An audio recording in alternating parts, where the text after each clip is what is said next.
বাঁশের একটা সাঁকো ছিল, এটা আজকে বিলীন হয়ে গেছে, পানি নিয়ে গেছে। এই দুর্গতি মানুষের।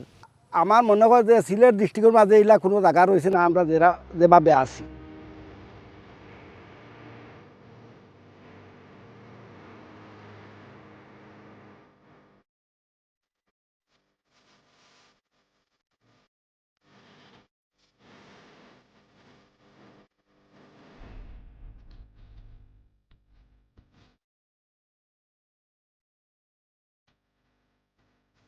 কথায় আছে, অভাগা যেদিকে চায় সমুদ্র শুকাইয়া যায়। আলীনগর ইউনিয়নের পাতন ফুলমলিক খাল এলাকার মানুষের অবস্থা এখন ঠিক তেমনি। প্রায় 50 মিটার দীর্ঘ এই খালটির উপরে বাঁশের নড়বড়ে যে সাঁকোখানা ছিল, এখানকার মানুষের যাতায়াতের একমাত্র সম্বল তীব্র স্রোত সেটুকুও গ্রাস করেছে। জীবন জীবিকার তাগিদে ঝুঁকি নিয়ে নৌকায় করেই পাড়ি দিতে হচ্ছে বিশাল আকারের খালটি। এতে রোজ দুর্ঘটনার কবলে পড়ছেন কেউ না কেউ।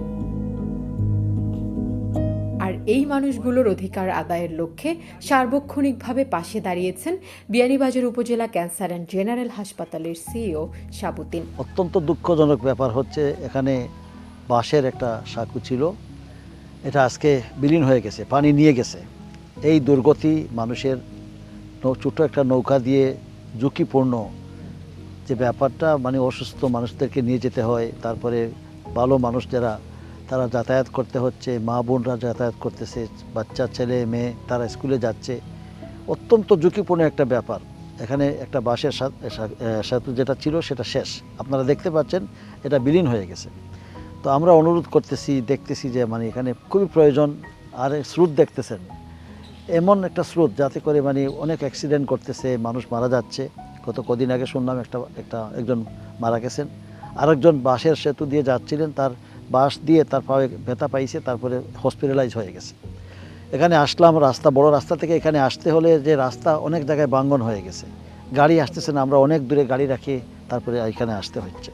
তো আমি কি বলবো, আপনাদের সবাই দৃষ্টি আকর্ষণ করছি, আপনাদেরকে অনুরোধ করছি, এই মানুষ যারা তারা এখানে বসবাস করতেছে, তারা একটা পৃথক একটা কমপ্লিট একটা ডিটাচড এরিয়াতে বাস করতেছে, প্রায় 30,000 মানুষ।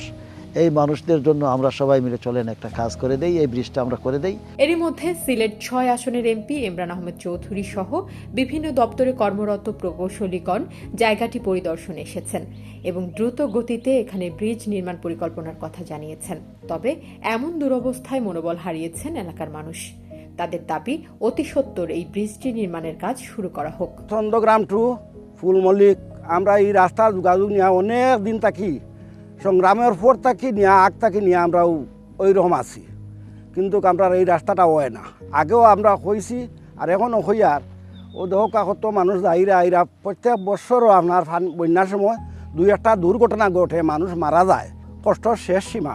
আর রাস্তা আমার মনে হয় যে সিলেট ডিস্ট্রিক্টের মাঝে এইলা কোনো জায়গা রয়েছে না, আমরা যেভাবে আছি। কারণ এখন কোন যুগ গাড়ি না হইলে কুটুমও আপনার বাড়িতে ইতো নাই, কারণ সারা পৃথিবী মানুষের হাতর মুঠির মধ্যে, সারা পৃথিবী দেখে, কিন্তু আমরা এখনও ওরকম রয়েছি। আমরা 2021 সালেও এখানেও বাঁশের সাঁকো দিয়েছিলাম, যেটা ছোটো যানবাহন চলাচল উপযোগী, কিন্তু 22-এর বন্যায়ও ওইটা ধ্বংস হয়ে যায়। এর পরবর্তীতে আমরা প্রতি বছরই বাঁশের ছোটো সাঁকো দেওয়া হয়, হাটিয়া দরিয়া পার হতে হয়। আর বন্যা আসলে এটা টিকে না, ভেঙে যায়। এরপরে ওই যে আমাদের দেখতেছেন এই নৌকা দিয়ে আমাদের রিস্ক নিয়ে আমাদের চলাচল করতে হয় উত্তর অঞ্চলের মানুষ। হচ্ছে বলে তো আমাদের শুধু আশ্বাস দিয়ে পেয়ে গেছি সারা জীবন। বর্তমানে আমাদের যে অবস্থানে আমরা কাজ করতেছি, বিশেষ করে আমাদের